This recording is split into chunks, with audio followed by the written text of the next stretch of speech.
आज बड़ी बहस में बात होगी योगी की नई टीम की। जी हां, योगी की 24 को लेकर ब्रिगेड तैयार हो गई है। यूपी बीजेपी ने 2024 के चुनाव को देखते हुए अपनी नई टीम का ऐलान कर दिया है। यूपी बीजेपी संगठन की इस नई लिस्ट में मौजूद 4 मंत्रियों को बाहर रखा गया है। इसके साथ ही जातीय समीकरण को साधने की भी कोशिश की गई है और 3 ओबीसी नेताओं को क्षेत्रीय अध्यक्ष की जिम्मेदारी मिली है। यूपी बीजेपी की नई टीम में पार्टी की तरफ से संगठन के 18 प्रदेश उपाध्यक्ष, 7 महामंत्री और सभी 6 क्षेत्रों के अध्यक्षों की घोषणा हुई है। बीजेपी हमेशा ही चुनाव को लेकर अपने नए नए प्रयोग की वजह से चर्चा में रहती है और विपक्षियों की मुश्किलें बढ़ा देती है। इसी कड़ी में अब बीजेपी ने 2024 के चुनाव में यूपी की सभी 80 सीटें जीतने के लिए अपनी इस नई टीम को चुनावी मैदान में उतारा है।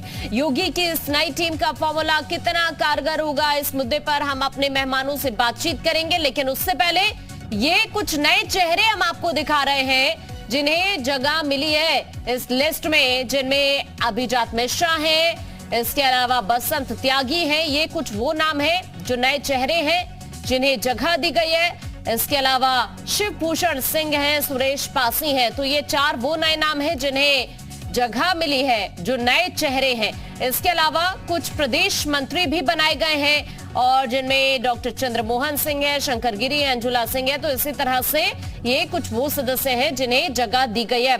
और अब इसी मुद्दे को लेकर चर्चा करने के लिए हमारे साथ कुछ खास मेहमान जुड़ रहे हैं। एक एक करके सभी का परिचय मैं आपसे करा देती हूँ। इस वक्त हमारे साथ बीजेपी से जो खास मेहमान जुड़ रहे हैं वो अशोक पांडे जी हैं, सपा प्रवक्ता विवेक पांडे जी भी हमारे साथ जुड़ रहे हैं। बहुत स्वागत है आप दोनों खास मेहमानों का। सबसे पहला जो मेरा सवाल आप ही से है विवेक जी, क्योंकि योगी ब्रिगेड 24 को लेकर तो तैयार हो गई है, अब आपका क्या प्लान है? देखिए, पहले तो मंच में उपस्थित सभी गणमान्य अतिथियों को मैं धन्यवाद देता हूं, अनुमोदन करता हूं और दुर्गा पूजा की बहुत बहुत शुभकामनाओं के साथ मुस्लिम समुदाय का जो पर्व शुरू हुआ है उसके लिए भी बहुत बहुत शुभकामनाएं देता हूं पूरे प्रदेश को और पूरे देश को। देखिए, रणनीति का हिस्सा है बिल्कुल। हर राष्ट्रीय और राजकीय दल जितने भी हैं भाई अपने अपने संगठन में विस्तारीकरण करना, अपने अपने संगठन का विस्तार करना, पार्टी की नीतियों के हिसाब से तय करना, ये सभी का मौलिक अधिकार है और हर राजनीतिक दल ऐसा करते भी है।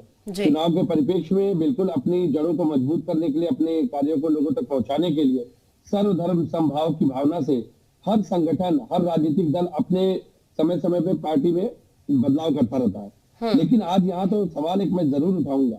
मैं भी वही लिस्ट देख रहा था जिसके आप चर्चा कर रही थी। पूरे लिस्ट में क्या कारण है कि वेस्ट यूपी से एक भी गुज्जर नेतृत्व नहीं दिया गया? भाई एक मुस्लिम नाम, भाई पसमानदा समुदाय का सम्मेलन करते समय तो बड़ी बड़ी बातें भाजपा कर रही थी कि नेतृत्व देगी, पद देगी, उनको टिकट देगी, लेकिन मुझे तो पूरी लिस्ट में कहीं भी योगी जी की कोर टीम में कहीं भी कोई मुस्लिम नेता दिखाई नहीं दिया। और सबसे बड़ा सवाल तो उठाऊंगा, परिवारवाद पे प्रहार करने वाले पहला नाम ही पंकज सिंह जी का है। तो भाई मुझे लगता है कि सवाल तो उठेंगे अब मुस्लिमों का नेतृत्व करने की बात करते समय, उस समय क्या ये भावना समाप्त हो गई थी? इस पूरी लिस्ट में कहीं भी किसी भी मुस्लिम वर्ग के किसी भी प्रतिनिधि को जगह नहीं दी गई है। तो मुझे तो ये सवाल पूछना है कि क्या कारण है कि मंचों से जब वोट लेना होता है तब तो बात होती है, लेकिन जब बात नेतृत्व देने की होती है, बात मुख्य धारा से जोड़ने की होती है, पार्टी की नीतियों से जोड़ने की होती है, तब इनका मुस्लिम विरोधी जो इनकी भावना है, जो इनके पूरे बयान रहे हैं मुस्लिम नेताओं के प्रति, वो भावना इनकी कहीं ना कहीं इसमें जाहिर हो जाती है। ठीक है, इसी को लेकर मैं जो आपने अभी सवाल उठाया है इसी पर अशोक जी से मैं जवाब ले लेती हूँ। अशोक जी, पसमानदा सम्मेलन करते रहते हैं और अभी तो हाल ही में आपकी तरफ से एक और सम्मेलन किया गया था कि बड़ी संख्या में यहाँ पर जो मुस्लिम हैं उनको बुलाया गया है, लेकिन ये जो अभी सवाल उठाया है विवेक जी ने, इस लिस्ट में मुस्लिम वर्ग से आपने किसी को नहीं रखा? देखिए, आपको बता दें हमारे यहाँ ऑलरेडी अल्पसंख्यक मोर्चा है जी। अल्पसंख्यक मोर्चे से 2 लोग मिनिस्टर भी हुए। मेरा ये कहना है, ये जो बातचीत तो बहुत कर रहे हैं लेकिन इनके यहाँ कई तो मुख्यमंत्री ये बनाए मुस्लिम, एक परिवार के बाप बेटे को तो मुख्यमंत्री बनाएंगे, मुस्लिम भाइयों को धोखा देके रोजा अफ्तार करके उनके वोट को ले लेंगे। हम पसमानदा मुसलमानों का सम्मेलन इसलिए कर रहे हैं कि उनकी आर्थिक सामाजिक स्थिति सुधरे और वो आज हमारी तरफ आकर्षित है। रामपुर की सीट हम जीत गए। हाँ, रही है जो गट अभी चुनाव जो अभी आपने देखा, हमारे भारतीय जनता पार्टी का गठन हुआ है, ये पुनर्गठन है ये समय से हुआ है, ये किसी चुनाव को देख के नहीं है। सबका कार्यकाल पूरा हुआ है। कुछ लोग अपनी मेहनत से पार्टी को सत्ता में लाए, मिनिस्टर हो गए तो वो मंत्री हो गए, तो उनकी जगह 4 नए चेहरों को लाया गया। मेरा ये मानना है कि निश्चित तौर पे ये एक सामान्य सी प्रक्रिया है और हम बूथ स्तर तक तो मजबूत है ही। हमने सबका साथ का विकास की बात कही है, अंतिम आदमी को जो विकास की लहर है वहां तक पहुंचाने का काम किया है, जो दिखाई दे रहा है। इसलिए हम सत्ता में आएंगे।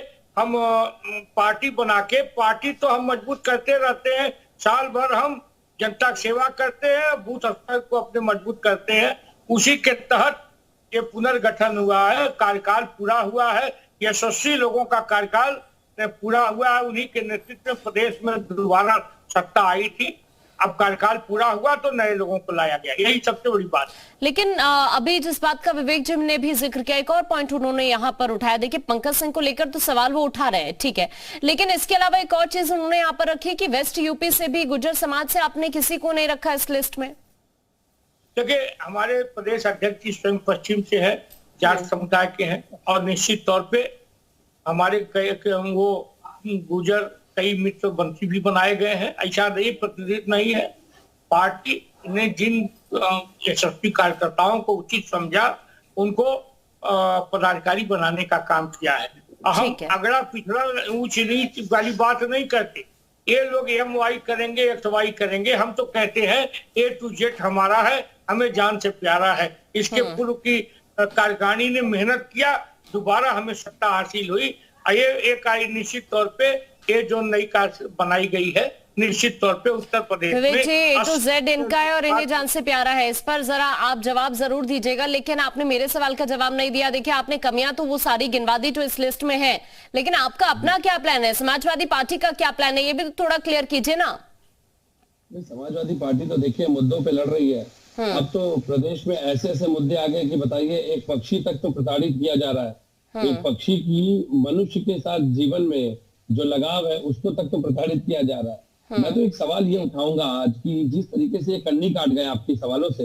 देखिए, आपने एक स्पष्ट सवाल पूछा था कि मुस्लिम समुदाय को नेतृत्व क्यों नहीं दिया गया। आज उत्तर प्रदेश की कार्यकारिणी की बात की जाए अगर, तो कितने मुस्लिम विधायक है इनके पास, या कितने मुस्लिम को इन्होंने टिकट दिया था? भाई, ये तो जग जाहिर है कि भाजपा के नेता ही तो मुस्लिम विरोधी बयान भी देते हैं, मुस्लिम विरोधी भावना रखते हैं। मैं तो ये सोच रहा था कि रमजान का महीना है, हो सकता है कि कुछ मुस्लिमों को पद दे करके भाजपा मुस्लिम समुदाय के प्रति अपना प्रेम जाहिर करेगी। अब भाई, अनुदान की बात ही कर लीजिए। कुछ दिन पहले जैसे 1-1 लाख रुपए अनुदान दिए गए हिंदुओं के त्योहार को लेकर के, क्या मुस्लिमों के त्योहारों के रोजा इफ्तार को लेकर भी सरकार 75 जिलों में अनुदान देने जा रही है क्या? मैं तो पूछ रहा हूँ, सवाल उठा रहा हूँ। भाई, बात मुस्लिम और हिंदू के लिए है, इनके लिए ये MY फैक्टर होगा। हमारे लिए तो ये कहीं ना कहीं नजरिए की बात है, क्योंकि कहीं योगी जी के पूर्व बयान देख लीजिए, इनके सांसद विधायकों के पूर्व बयान देखिए। मंचों से जब वोट लेना होता है तब तो मुस्लिम प्रेम झलकता है, लेकिन जब बात कार्यकारिणी की आती है तो वहां मुस्लिमों का तिरस्कार कर दिया जाता है। ठीक है, ये समझ में